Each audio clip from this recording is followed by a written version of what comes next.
হাবিব আজমি রহমতুল্লাহ, ওনার যে জীবনী মোবারক অত্যন্ত ফিকিরের বিষয়, চিন্তার বিষয়। উনি কিন্তু একজন একেবারে প্রতিষ্ঠিত সুদখোর হিসেবে মশহুর ছিলেন। ওনার শরীরের মাথার তালু থেকে পায়ের তলা সব সুদের পয়সা দিয়ে তৈরি হয়েছিল।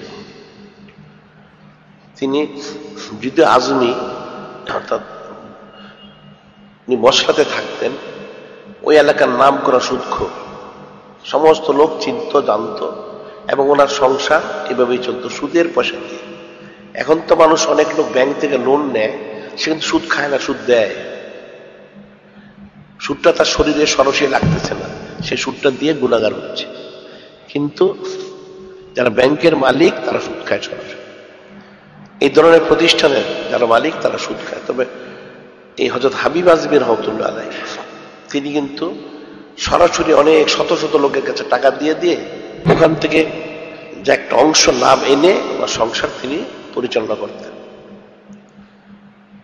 এখন এত কঠিন অবস্থা, তারপরেও কিন্তু কি হলো, অনেক লম্বা কাহিনী, সংক্ষিপ্ত যে বিষয়টা, যে মানলাহুল মাওলা ফালাউল কুল, আল্লাহ পাক তিনি যার হয়ে যান তার কিন্তু সব হয়ে যায়। সেটাই ওনার জীবনী মোবারকে ফুটে উঠেছে সংক্ষিপ্তভাবে।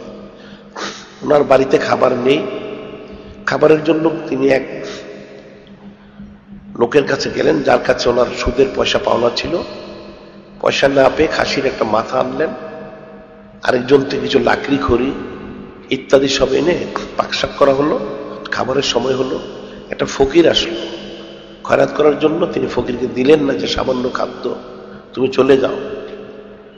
যখন তিনি খেতে যাবেন, ওনার যিনি আহলিয়া তিনি দেখলেন ওই সমস্ত খাসির মাথাটা রক্ত হয়ে গেছে, নাউজুবিল্লাহ।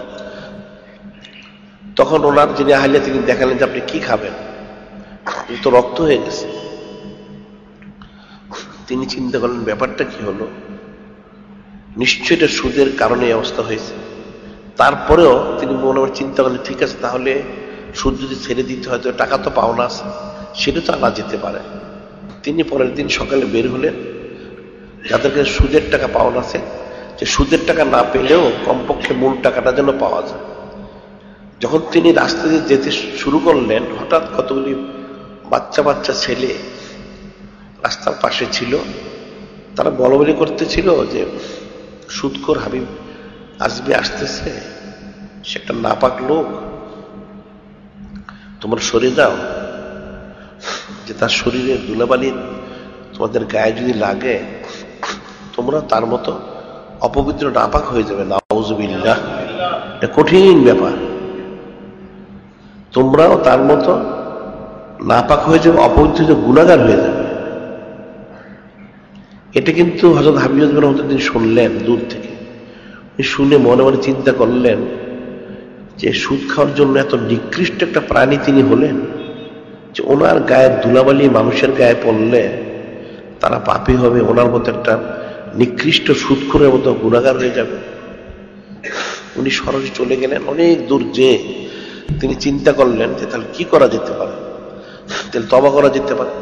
তিনি সরাসরি হযরত হাসান বসরি রহমতুল্লাহ আলাইহি ওনার কাছে গেলেন, যে তওবা নসিহত শুনলেন, শুনে তিনি তওবা করলেন যে ঠিক আছে, আর জীবনে এর সাথে উনি আর সংশ্লিষ্ট থাকবেন না, সুদ ছেড়ে দিবেন, মূল টাকাটাও ছেড়ে দিবেন। খালেস তওবা করে বায়াত হয়ে সবক নিয়ে জিকির ফিকির কিছুক্ষণ করে উনি বাড়ির দিকে রওনা হলেন। ঠিক ফিরার পথে আবার ওই কয়েকজন বাচ্চা ছেলে দেখা গেল, তারা রাস্তায় বলাবলি করতেছে যে তোমরা সরে যাও, সরে যাও, রাস্তা দাও, রাস্তা দাও।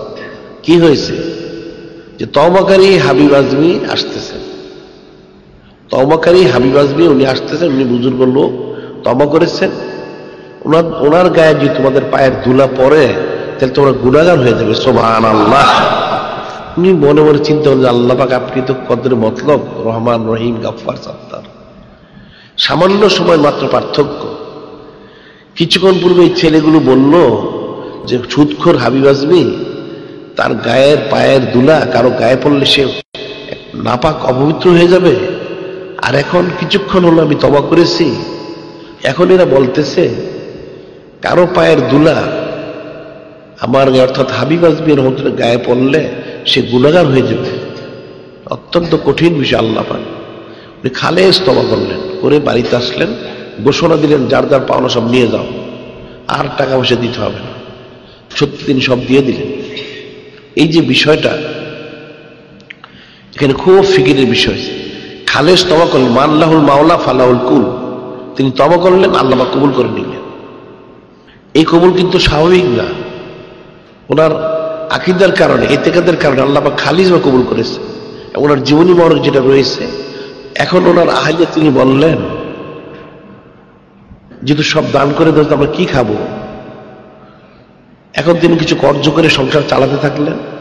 উনি বললেন তাহলে আমি কিছু কামাই রোজগার করি, এটা বলে অর্থাৎ তিনি প্রতিদিন সকালে যেতেন, রাত্রে আসতেন। দিনের বেলা হযরত হাসান বসরি রহমতুল্লাহর কাছে ইলম শিখতেন। এরপর সন্ধ্যার পরে নদীর তীরে একটা ঘর করে জিকির ফিকির বন্দেগী করে রাত্রে বাড়িতে আসতেন। তো ওনার আহলে জিজ্ঞাসা করলেন, আমি একজন বড় মনিবের কাজ করতেছি, তিনি সময় মতো পারিশ্রমিক দিবেন। যে কবে দিবেন? যে 10 দিন পরে দিবেন। ঠিক আছে। একদিন দুদিন করে 10 দিন হয়ে গেল।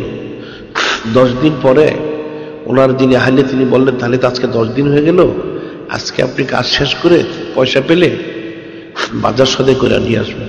ঠিক আছে। ওনাকে একটা ব্যাগ দেওয়া হলো। এখন তিনি কি বাজার সদাই করবেন? তিনি তো সারাদিন ইমাম হাসান বসরি রহমতুল্লাহ দরবার শরীফে ইলম শিক্ষা করেন, রাত্র 9টা-10টা পর্যন্ত জিকির ফিকির করে আমার বন্ধুরা তিনি বাড়িতে আসেন, পয়সা কোথায় পাওয়া যাবে? খুব চিন্তিত হলেন। সেদিন অনেক চিন্তা ফিকির করে তিনি রাত্রে ফিরতেছিলেন। এখন ব্যাগ তো খালি, টাকা তো পয়সা তো নেই। তিনি মনে মনে চিন্তা করলেন খালি হাতে বাসায় যদি যান তাহলে নিশ্চয় একটা কিছু হতে পারে, খাবারের জন্য উদ্গ্রীব সবাই, যাতে প্রথমে ওনাকে কেউ কিছু না বলে তিনি কতগুলি বালু ওই ব্যাগের মধ্যে বললেন। ব্যাগটা ভরা দেখা গেল, দূর থেকে দেখলে মনে হবে কিছু আছে ব্যাগের মধ্যে। তিনি আস্তে আস্তে আসতে লাগলেন, দূর থেকে দেখতেছেন যে ওনার জন্য কেউ অপেক্ষা করে কিনা বাজার সদাইয়ের জন্য।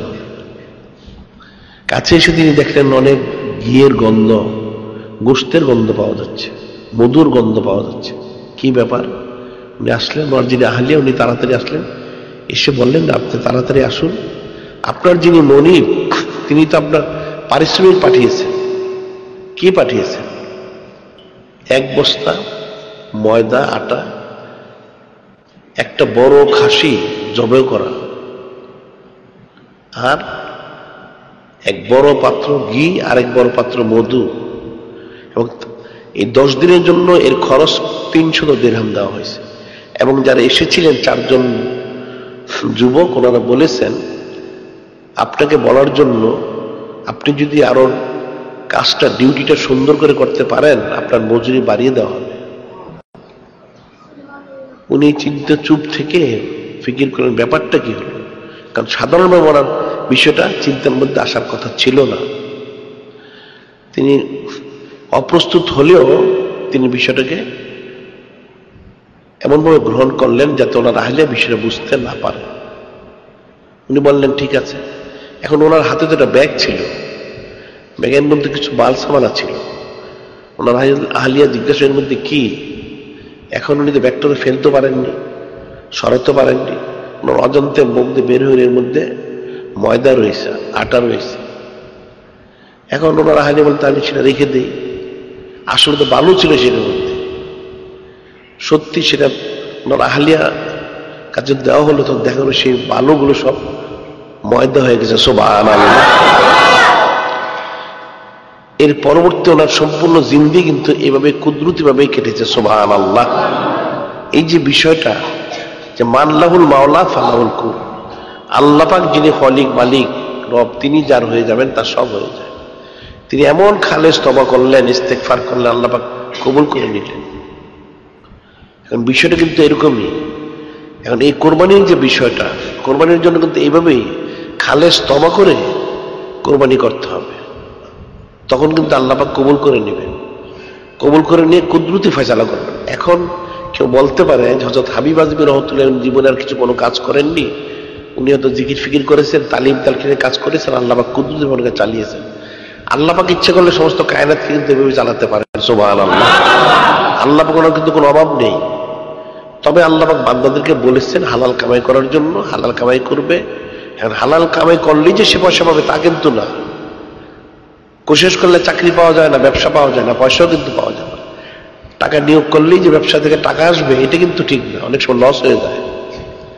এখন আল্লাহ পাক এক একজনকে এক এক সুরতে টাকা দেন, কাউকে ব্যবসার বিনিময়, কাউকে চাকরির বিনিময়, কাউকে তো আল্লাহ পাক বলে তালিম তালিম দর্শ তাদিসের বিনিময়ে টাকা দিচ্ছেন। এক একজনকে আল্লাহ পাক এক একভাবে টাকা দেন। ওনাকে হয়তো সেভাবে আল্লাহ পছন্দ করেছে, সেভাবে দিয়েছেন। তবে খালেস দিয়ে তো কোশিশ করতে হবে। আর যে যেভাবে চায় আল্লাহ পাক থেকে সেভাবে দেন। আনা ইনদা জন্নে আব্দি বি, হাদিসে কুদসিতে রয়েছে বুখারী শরীফে, আমি আমার বান্দার ধারণা অনুযায়ী, কাজে সে কিন্তু সেভাবেই পাবে। এখন কোরবানির যে বিষয়টা, মূল যে বিষয়, নিজেকে সম্পূর্ণ ফানা করে যিনি খলিক, যিনি মালিক, যিনি আল্লাহ পাক, যিনি নূরে মুজাসসাম হাবিবুল্লাহ সৈয়দুল মুরসালিন, ইমামুল মুরসালিন, খাতামুন নবীন হুজুর পাক সাল্লাল্লাহু আলাইহি ওয়াসাল্লামের মধ্যে বাঁকা হয়ে যায়। ফানা হইতে হবে, বাঁকা হতে, তখন কামিয়াবি। ফানার মধ্যে চুচরে কিলোগাল করলে ফানা কিন্তু হয় না। হযরত সাহাবায়ে কিরাম রাদিয়াল্লাহু তাআলা আনহু, ওনাদের 100তে 100, ওনারা পরিপূর্ণ ফানা, পরিপূর্ণ বাঁকা, কোনো চুচরে কিলোগাল নেই। যেভাবে আদেশ করা হচ্ছে ঠিক সেভাবে ওনারা পালন করেছেন। সুবহানাল্লাহ। ওনাদের সম্পর্কে আল্লাহ পাক নাজিল করলেন, সমস্ত উম্মতদেরকে, কায়নাতদেরকে বলে দিলেন আল্লাহ পাক, ফাইন আমানু বিমিসলি মা আমানতুম ফাকাদ ইহতাদাও। আল্লাহ পাক বললেন ফাইন আমানু বিমিসলি মা আমানতুম বি ফাকাদ ইহতাদাও। হযরত সাহাবায়ে কিরাম রাদিয়াল্লাহু তাআলা আনহুম, ওনারা যে ঈমান এনেছেন, তোমরা যদি ঈমান আনতে পারো তখন তোমরা কামিয়াবি হাসিল করবে। সুবহানাল্লাহ। এই জন্য ওনাদের সামনে কিন্তু আরেকটা আয়াত নাযিল হয়েছে, আয়াত তো অনেক নাযিল হয়েছে। আল্লাহ পাক বলতেছেন, লাকিন্নাল্লাহ হাব্বাবা ইলাইকুমুল ঈমানা ওয়া যায়্যানাহু ফি কুলুবিকুম ওয়া যায়্যানাহু ফি কুলুবিকুম কারাহা ইলাইকুমুল কুফরা ওয়াল ফুসুক ওয়াল ইসয়ান উলাইকা হুমুর রাশিদুন।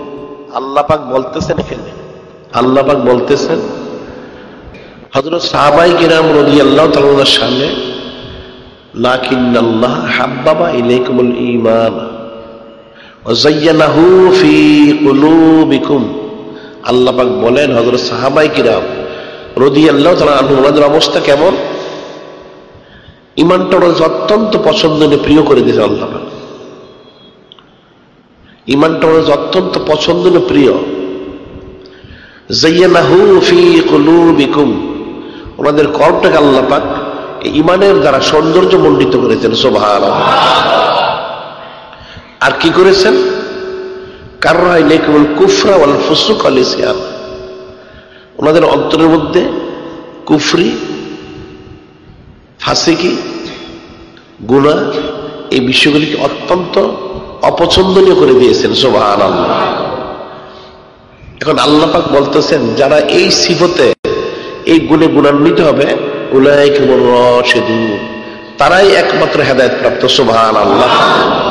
এখন ফিকির করতে হবে, আল্লাহ পাক যে বলে দিলেন যে হেদায়েত প্রাপ্ত হওয়ার জন্য এখানে দুটা নিদর্শন বলা হয়েছে। একটা হচ্ছে ঈমানটাকে পছন্দ করতে হবে, এক নাম্বার। আরেকটা হচ্ছে ঈমানকে পছন্দ করে ঈমানের দ্বারা অন্তরটাকে সৌন্দর্যমণ্ডিত করতে হবে। ঈমানের দ্বারা অন্তরটাকে সৌন্দর্যমণ্ডিত, অর্থাৎ ঈমান ব্যতীত অন্তরের মধ্যে কিছু থাকতে পারবে না। এবং কুফরি, ফাসিকে, ফিস্ক, ফুজুর এবং গুনাহ, এটার মধ্যে অত্যন্ত নাখোশ, অপছন্দনীয় হতে হবে। কিন্তু এখন যদি ফিকির করা হয়, কাফের মুশরিক বাতিলের মুসলমানদের তাহলে অবস্থাটা কি? মুসলমানরা কি তাহলে ঈমানকে পছন্দ করে? তার অন্তরটা কি ঈমানের দ্বারা সৌন্দর্যমণ্ডিত হয়েছে? সে কি কুফরি, ফিস্ক, ফুজুর, নাফরমানি কাজ, গুনাহকে অপছন্দ করে? সেটা দেখা যাচ্ছে না। এটা কিন্তু খুব সূক্ষ্ম বিষয়। কোরবানি যে করবে, কি কোরবানি করবে? একটা পশু কোরবানি করলো, তাও সেটা পছন্দনীয় না। টাকা দিল, তাও একটা জেনে তেন টাকা দিল।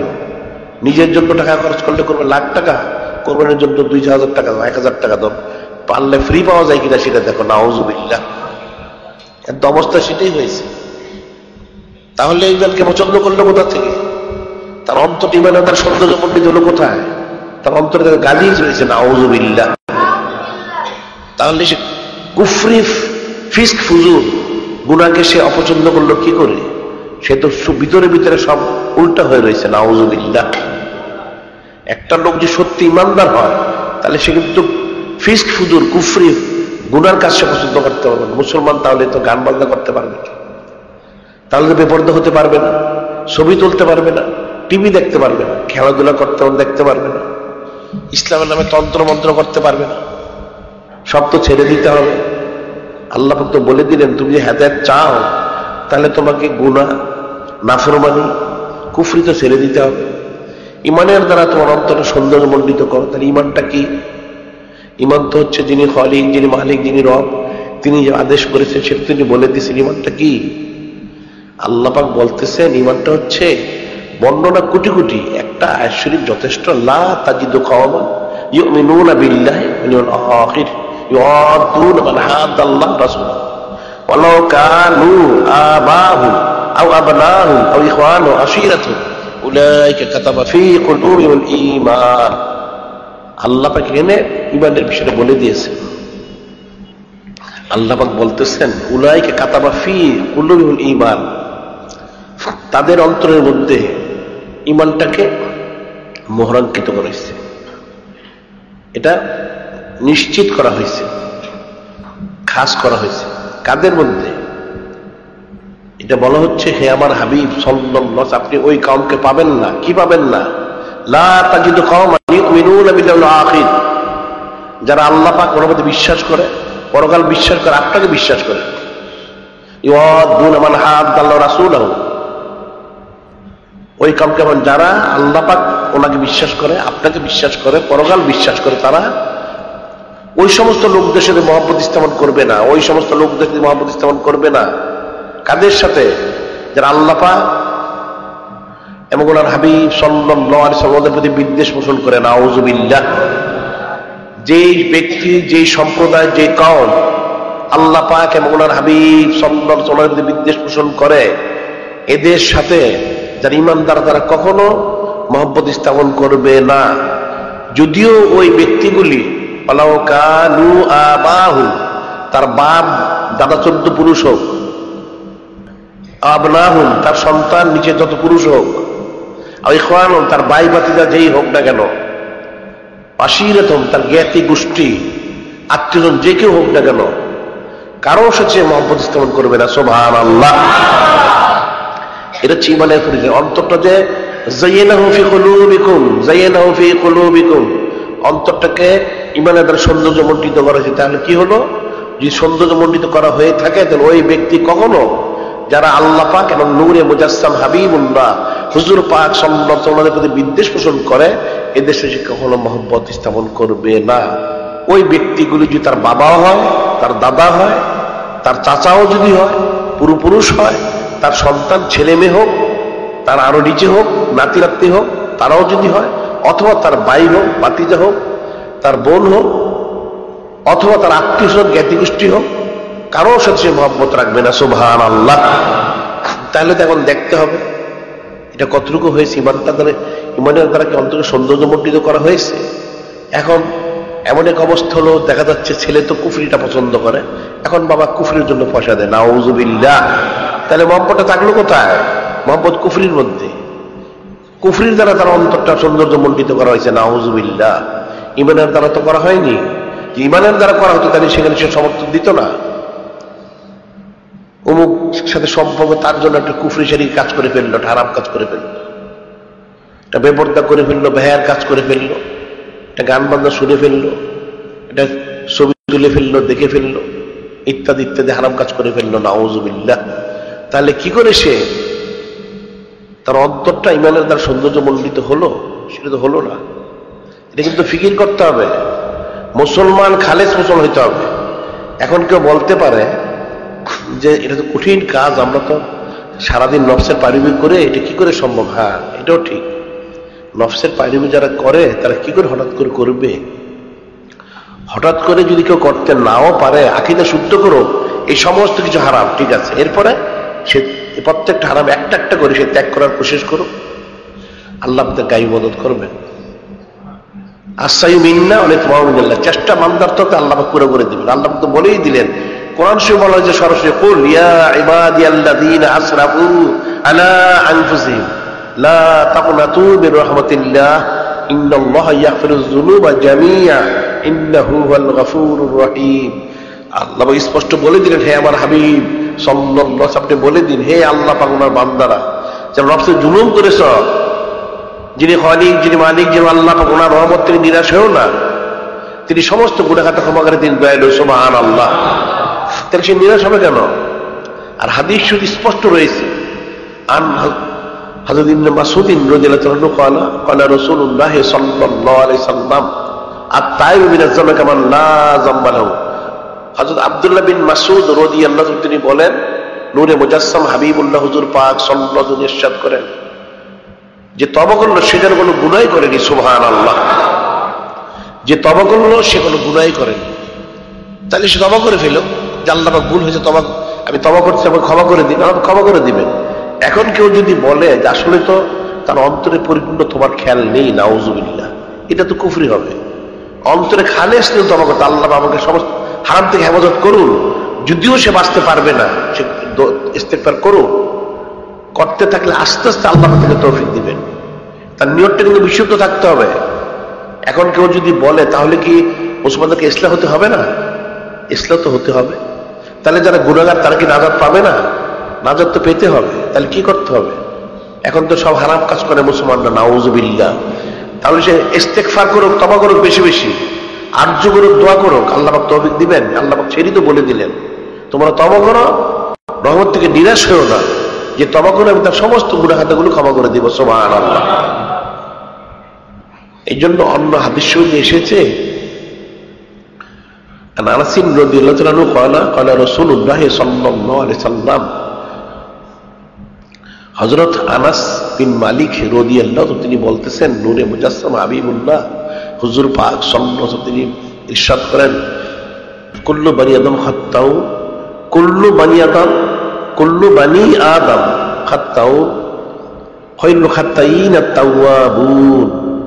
কুল্লু বানি আদম, সমস্ত আদম সন্তানরা গুনাহগার, খাত্তাউন খায়রুল খাত্তাইন আত-তাওয়াবুন। শ্রেষ্ঠ গুনাহগার ওই ব্যক্তি যে বেশি বেশি তওবা করে। সুবহানাল্লাহ। এখন ভুল ত্রুটি মানুষের থাকতে পারে, সে তওবা করুক, ইস্তেগফার করুক, আল্লাহ পাক ক্ষমা করে দিবেন। সুবহানাল্লাহ। কাজে তাকে তওবা করে, এখন কোরবানি হয়ে গেছে, এখন তো তার যতটুকু হয় সেটা করতে পারেনি, তার ভুল হয়ে যাচ্ছে, তওবা করো যে আল্লাহ পাক আমার এবার ভুল হয়ে গেছে, আমি সামনে থেকে আমি ঠিক মতো কোরবানি করব। আমার অনেক গুনাহ হচ্ছে, আমি তওবা করতেছি, আল্লাহ পাক আমি গুনাহ থেকে বেঁচে থাকার চেষ্টা করব। সে কোশিশ করার জন্য ইস্তেগফার, তওবা করুক, তওবা করার নিয়ত করুক, তখন আল্লাহ পাক তাকে জাযা খায়ের দান করবেন। আর যদি সে তওবাই না করে তাহলে সে কি করে নাজাত পাবে? এখন এই তওবা করে ইস্তেকামত থাকার জন্য যেটা বলা হয়েছে, সে তো একা একা তওবা করে নাজাত পেতে পারবে না, ইস্তেকামত থাকতে পারবে না। সেই জন্য বলা হয়েছে যদি কেউ তওবা করে ইস্তেকামত থাকতে চায় তাহলে সে কোন একজন আল্লাহওয়ালা লোকের সুবত ইখতিয়ার করবে, বায়াত গ্রহণ করবে, সবক নিবে, জিকির ফিকির করবে, তাহলে আশা করা যায় সে একজন আল্লাহ পাক ওনার ওলির ফয়েজ তাওয়াজ্জুর কারণে সে ইস্তেকামত থাকতে পারবে। সুবহানাল্লাহ। একা একা কিন্তু সে থাকতে পারবে না। কাজে ভুল যদি বুঝাই হয়ে থাকে যে আমার ভুলটা বুঝে ফেলেছি, আমি তো ভুল করেছি, তাহলে এই ভুল থেকে তাকে উদ্ধার লাভ করার জন্য নাজাত পাওয়ার জন্য সে তওবা করুক যে আল্লাহ আমার ভুল হয়ে গেছে, ভুল হচ্ছে, আমাকে তখন নাজাত পেতে হবে, আমি তো আপনাকে চাই, আপনার হাবিব সাল্লাল্লাহু আলাইহি ওয়াসাল্লামকে আমি চাই, আমি তো মুসলমান, আমার ভুল হলে তাতে কি আছে? তাহলে পাওয়ার ব্যবস্থা আমাকে করে দিন, আল্লাহ পাক করে দিবেন। আল্লাহ পাক ওয়াদা দিয়েছেন, আল্লাযীনা জাহাদু ফীনা লানাহদিয়ান্নাহুম সুবুলানা। আল্লাহ পাক বলেন আমাকে পাওয়ার জন্য যা কোশিশ করে, আমাকে পাওয়ার সমস্ত পথগুলো আমি বলে দিই। সুবহানাল্লাহ। তাহলে একজন আল্লাহওয়ালা লোকের কাছে বায়াত গ্রহণ করে, সবক নিয়ে, জিকির ফিকির করে কোশিশ করতে হবে, আল্লাহ পাক থেকে তৌফিক দিবেন। সুবহানাল্লাহ। এখন প্রত্যেকটা বিষয় কিন্তু ফিকির করতে হবে। এখন মুসলমানকে মুসলমান হইতে হবে, এটা মনে রাখতে হবে, মুসলমানকে মুসলমান হইতে হবে। একটা হিন্দু সে তার ধুতি কিন্তু সে ঠিকই পরে, বৌদ্ধ তার গেরুয়া বসন পরে, শিখ তার লেবাসগুলি ঠিকই পরে, ইহুদিরা ছাড়া তাদের লেবাসগুলি পরে, খ্রিস্টান তার ক্রুশটা ঠিকই সে পরে। তাহলে মুসলমানদের বিষয়টা গেল কোথায়? মুসলমানদের লেবাসটা কোথায় গেল? আমলটা কোথায় গেল? আখলাকটা কোথায় গেল? ওটাতে ফিকির করতে হবে, এগুলো মনে রাখতে হবে। এগুলি মাথার তালুর থেকে পায়ের তলা, একটা মুসলমানের টুপি, দাড়ি, পাগড়ি, লম্বা কুর্তা, সুন্নতিটা সব থাকতে হবে। এখন বেদিন বদ্দিনদের যত চাল চলন, আচার ব্যবহার, পোশাক পরিচ্ছদ সব কিন্তু ছেড়ে দিতে হবে। এটা শুনতে কষ্ট মনে হলেও কঠিন, কিন্তু এটি শুধু এটা করতে হবে, সবার জন্য করতে হবে। মুসলমান পুরুষ তার দাড়ি থাকবে, সে তো মহিলা না, মহিলাদের দাড়ি থাকে না, পুরুষের কেন দাড়ি থাকবে? পুরুষের দাড়ি থাকতে হবে, সব পুরুষের দাড়ি থাকতে হবে। এবং সুন্নতি নামাজ পড়তে হবে। সুটকুটটাই পড়বে কেন? ইহুদিরা ছাড়া সুটকুটটাই সে পড়বে কেন? সে ইহুদিরা ছাড়া, হিন্দু বৌদ্ধ না। এটা মনে রাখতে হবে, এটা শুনতে হবে, এটা শুনতে হবে, শুনে মনে রেখে আমল করতে হবে।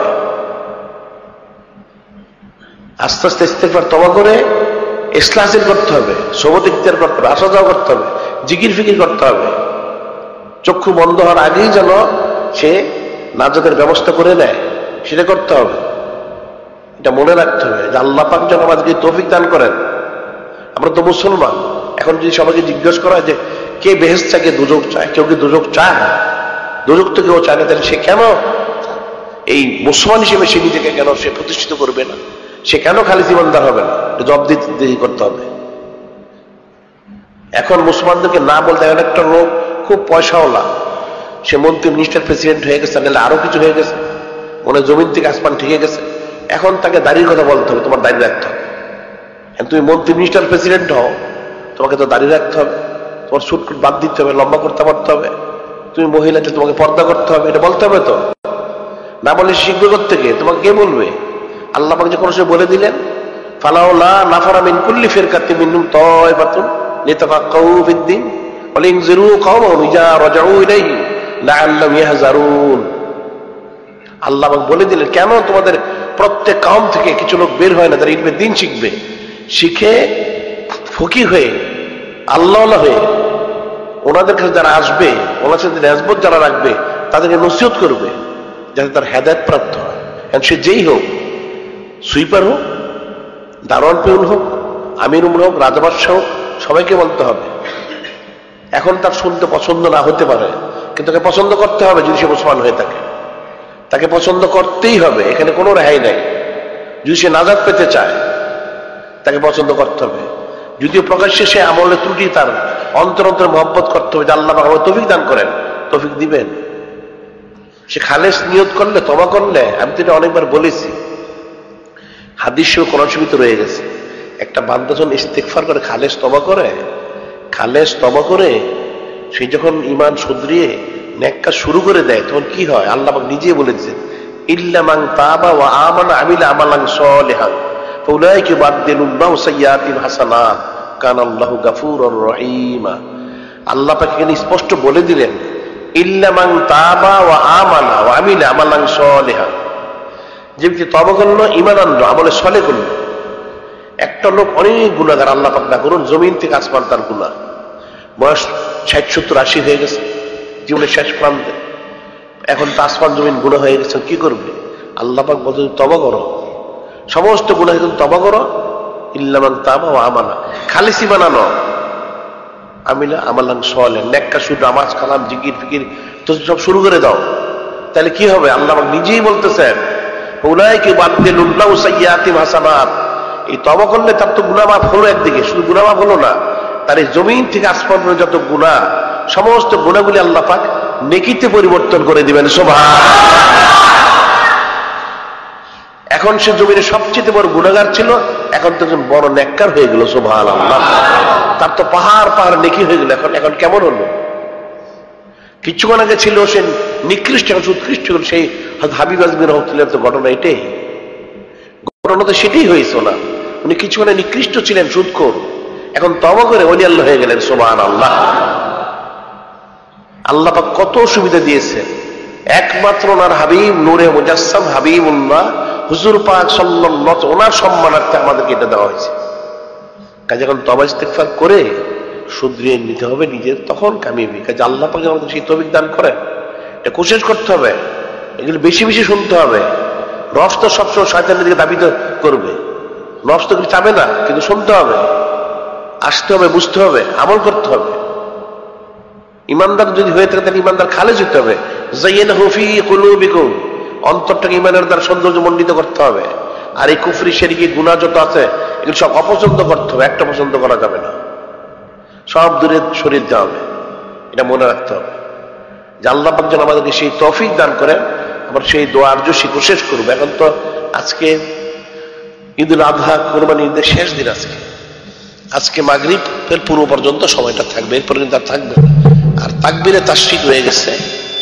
তাকবীরে তাশরিকটা হচ্ছে কালকে আসর পর্যন্ত, 13 তারিখ আসর, কালকে শনিবার আসর পর্যন্ত। আজকে জুমার পরে তাকবীর হবে, আসর হবে মাগরিব, এশা, ফজর, জোহর, আগামীকাল আসর পর্যন্ত 23 ওয়াক্ত। এটা ওয়াজিব, একবার ওয়াজিব, 3 বার বসতে হবে, এটা আপনারা মনে রাখবেন।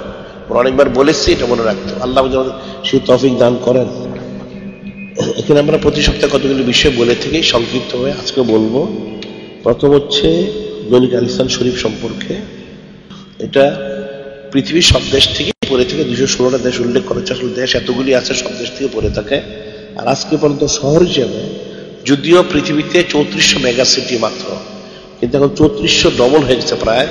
এখন 6304টা শহর থেকে পড়ে থাকে। সুবহানাল্লাহ। কাজে এটা অনেক বড় সদকা জারিয়া। এই পত্রিকার মাধ্যমে অনেকে হেদায়েত প্রাপ্ত হচ্ছে, নসিহত লাভ করতেছে, আমল করতেছে। কাজে যেন আমরা বলে থাকি যেটা বড় সদকা, যেটার মধ্যে আপনারা সরাসরি আর্থিক খেদমত, যাদের আর্থিক সামর্থ্য রয়েছে তারা খেদমত করবেন। আর অন্যথায় যাদের পক্ষে সম্ভব বিজ্ঞাপন দিয়ে, নিজের বিজ্ঞাপন হোক, মানুষদের সংগ্রহ করে হোক, আপনার বিজ্ঞাপন দিয়ে অথবা আর্থিক সরাসরি খেদমত করে দিয়ে খেদমতের আঞ্জাম দিবেন। এটা বড় সদকা জারিয়া, মনে রাখবেন। চক্ষু বন্ধ হইলে কিন্তু আর কোনো কাজ থাকবে না। এগুলি সদকা জারিয়া, এটা যতদিন চলবে আর যত লোক আমল করবে সকলেরই কিন্তু এই সওয়াবটা, নেকিটা যে এর মধ্যে শরীক হবে সে পাবে। কাজে আপনাদের জন্য প্রতি সপ্তাহে বলে দিয়ে থাকি, এই নেক কাজ করার জন্য এটা সহজ ব্যবস্থা। আল্লাহ পাক তো বলেছেন তাআওয়ানু আলাল বিররি ওয়াত তাকওয়া, নেকি পরে সাহায্য করো। এখন এটা নেক কাজ, এটা পরেশগারির কাজ, এখানে সাহায্য করতে হবে, খেদমত আঞ্জাম দিতে হবে। আমাদের হচ্ছে ওমা আলাইনা ইল্লাল বালাগ, পৌঁছে দেওয়া। এখন যে করবে সে পাবে, যে না করবে সে পাবে না। তা আমাদের বলার দায়িত্ব আমরা বলে দিয়েছি। কেউ যদি বলে, তাকে তো বলা হয়নি, আমরা বলে দিয়েছি, সেটা বলতে পারবে না। আর এরপর বলা হচ্ছে প্রতি জুমা, শুক্রবার জুমা থেকে, আর সোমবার শরীফ হচ্ছে সকাল 11টা থেকে 2:30 পর্যন্ত। মেয়েদের এখানে সপ্তাহে 2 দিন তালিম হয়, জুমার দিন বাদ জুমা, আর সোমবার শরীফ হচ্ছে সকাল 11টা থেকে 2:30 পর্যন্ত। এছাড়া রমজান শরীফ 1 মাস ব্যাপী, আর রবিউল আউয়াল শরীফ 1 মাস ব্যাপী তালিমের ব্যবস্থা হয়ে থাকে। মেয়েদের আপনারা তালিমের ব্যবস্থা করবেন। এগুলো আমরা তাকিদ দিয়ে থেকে, এখন হয়তো অনেকে বুঝে না, কিন্তু একসময় সে বুঝবে। হয়তো এমন যদি হয় মৃত্যুর পরে বুঝে, তাহলে কাজ হবে না। হায়াত থাকতে বুঝতে হবে। একজন মেয়ে যদি আল্লাহওয়ালি হয়, এটা সংসার কিন্তু হেদায়েত হয়ে যায়।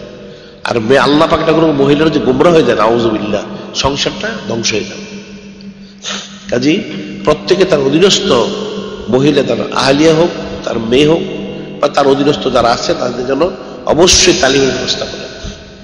এখানে গুরুত্বের সহিত কাজটা করতে হবে। আমরা যেন প্রতি সপ্তাহে বলে দিই। পুরুষ একজন সুফি হলো, ওলি আল্লাহ দরবেশ হওয়ার চেষ্টা করলো, আর তার বউ বাজারে বাজারে ঘুরবে, নাউযুবিল্লাহ, সেটা কেমন ধরনের সুফি হলো? ওটা সে হাকিকি সুফি হতে পারলো না। আর এখানে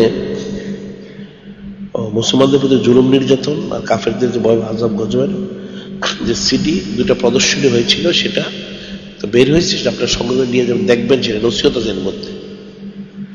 কোরআন শরীফে কিন্তু কাফের মুশরিকদের আযাব গজবের কথা বর্ণনা করা হয়েছে, ইমানদারদের সুসংবাদগুলো বর্ণনা করেছে। এটা একটা সুন্নত। সেই হিসেবে আমাদের এই প্রদর্শনীগুলো কিন্তু হয়ে থাকে। কাফেরদের আযাব গজবটা দেখানো, অর্থাৎ কাফেরদের ধ্বংস হয়ে যাচ্ছে, আর মুসলমানদের যে জুলুম তারা করেছে, জুলুমের কারণে ধ্বংস, এই বিষয়টা দেখানো, এটা কিন্তু সুন্নতের অন্তর্ভুক্ত। সুন্নতে রাসূল সাল্লাল্লাহু আলাইহি ওয়াসাল্লাম অন্তর্ভুক্ত। সুবহানাল্লাহ। আর এখানে যেটা বলা হয়েছে, এখন তো কোরবানির চামড়া যারা দেওয়ার তারা দিয়ে দিয়েছে, এরপর আপনার যাকাত, ফিতরা বা অন্যান্য দান খয়রাত মাদ্রাসায় পৌঁছানোর চেষ্টা করবেন। এটা বড় সৎ কাজ। আমাদের এই মাদ্রাসাটা ইলমি, ফিকহ, তাসাউফ 2 প্রকারই তালিম দেওয়া হয়, ছেলে মেয়ে উভয় এখানে রয়েছে। আর এখানে মাদ্রাসায় ভর্তি করার ব্যাপারে, ছেলে হোক মেয়ে হোক ভর্তি করার ব্যাপারে ছেলেদের মাদ্রাসায় যোগাযোগ করে জেনে দেওয়ার, মেয়েদের জন্য মেয়েদের মাদ্রাসায় যোগাযোগ করে ভর্তির সময় জেনে ভর্তির ব্যবস্থা করতে হবে। আর আমাদের যে বই কিতাবাদি যা কিছু বের হয়েছে আপনার প্রত্যেকটা সংগ্রহ করবেন, আরো ইনশাল্লাহ কিতাবাদি বের হবে, জরুরি জরুরি কিতাব বের হবে। এখন আমাদের কিতাবাদির মধ্যে যে দলিলাদিল্লা রয়েছে এটা কিন্তু পৃথিবীর অন্য কোনো কিতাব আপনারা পাবেন না। যত বড় কিতাব আপনি নিয়ে আসুন না কেন, এত দলিল কিন্তু পাবেন না। আমাদের কিতাব যদি ছোট হয় এর মধ্যে এত দলিল থাকে, অনেক বড় বড় কিতাব এত দলিল থাকে না। আমরা হাজার হাজার কিতাব ঘেটে ওই দলিল বের করে সেগুলো আমরা সেই দলিলগুলো দিয়ে থাকি। কাজে এটা অত্যন্ত জরুরি সকলের জন্য, খালিস ইমানদারদের জন্য। এর জুমার খুতবা, জানাজার নামাজের আহকাম, ইমানি জবাব, কুফরি বক্তব্যের বিপরীতে, এটা তো সেই সাইদুল আইয়াদ সম্পর্কে, নূরে মুজাসসাম হাবিবুল্লাহ হুজুর পাক সাল্লাল্লাহু আলাইহি ওয়াসাল্লাম ওনার সম্পর্কে বিশেষ স্মরণিকা উম্মুল উমা, বার্ষিক মহসিনা, মিলাদ শরীফ ও কিয়াম শরীফ, কারবালার হৃদয় বিদারক ইতিহাস, আগাম ও শাহরি রমাদান ইত্যাদি আর অনেক কিতাবাদি পত্রিকা যা বের হয় 200 সংখ্যা তো পার হয়ে গেছে, আপনারা সংগ্রহ করবেন। আর দৈনিক আল ইসলামের ব্যানারেটিং হোক, তারপরে সম্পাদকীয় হোক, মন্তব্য হোক, মতামত, এগুলো আপনারা পড়বেন বেশি বেশি। আর এখানে একটা জিনিস মনে হচ্ছে মক্কা শরীফ, মদিনা শরীফ, কাবা শরীফ, রওজা শরীফ এর ছবিযুক্ত জায়নামাজ, যেই জায়নামাজের মধ্যে মক্কা শরীফ, মদিনা শরীফ, রওজা শরীফ, বাইতুল মুকাদ্দাস শরীফের ছবি রয়েছে, সেগুলিতে নামাজ পড়বেন না। ওটা নামাজ পড়া কুফরি, ইমান নষ্ট হয়ে যাবে। সেটা যদি কারোর থেকে থাকে তাজিমের সহিত রেখে দিবেন। আর যারা তেল পানি কালো জিরা শিল্প করে এনে থাকেন তাদের ছবি যেন না থাকে। ছবি থাকলে নামাজ ফাসাদ হবে একদিকে, আরেকদিকে হচ্ছে এর কারণে রহমত থেকে সে বঞ্চিত হবে, এটা মনে থাকে যেন। আর এখানে বলা হয়েছে মসজিদে প্রবেশ করার পূর্বে মোবাইল ফোন বন্ধ করে নিতে হবে এবং রিংটোনটা এটা যেন কখনো বাজনা না হয়, এটা মনে থাকতে হবে। রিংটোন যেন কখনো বাজনা না হয়, মোবাইল ফোন তো বন্ধ রাখতে হবে মসজিদে প্রবেশ করার সময়। আর সাধারণভাবেও মোবাইল ফোনের রিংটোন যেন বাজনা হয়, এটা মনে রাখতে হবে। এটা কাফেরদের ষড়যন্ত্র। আর অবস্থানকালীন সাক্ষাৎ সময় প্রত্যেকের জুতা সেটের, টাকা পয়সা, মোবাইল ইত্যাদি যা রয়েছে সেগুলো নিজের দায়িত্বে হেফাজত করতে হবে, নিজের দায়িত্বে হেফাজত করতে মনে থাকে যেন। চোর, ডাকাত, ছিনতাইকারী, পকেটমার, জুতা চোর, স্যান্ডেল চোর, মোবাইল চোর, ওটা মসজিদ বাদনা শেষে থাকে। যেটা হেফাজতের ব্যবস্থা করতে হবে, যার যারটা তার তার দায়িত্বে। কাজী কোরবানি আজকে শেষ হবে দিন হিসেবে। এখন 1 বছর যারা হায়াত পাবে তারা আবার পাবে, তবে ইস্তেগফার করতে হবে। ভুল যা হয়ে গেছে আল্লাহ আমাদের ক্ষমা করেন আমাদের ভুলের জন্য।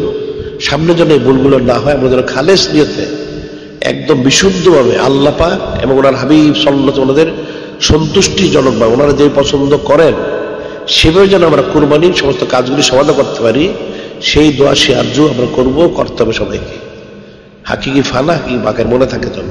এটা অত্যন্ত গুরুত্বপূর্ণ একটা ইবাদত, পছন্দনীয় এবং মহব্বত একটা ইবাদত, সেভাবেই যেন করা যায়, এটা মনে রাখতে হবে। আর তাকবীরে তাশরিক কালকে আসর পর্যন্ত আল্লাহ আমাদের সেই তৌফিক দান করেন।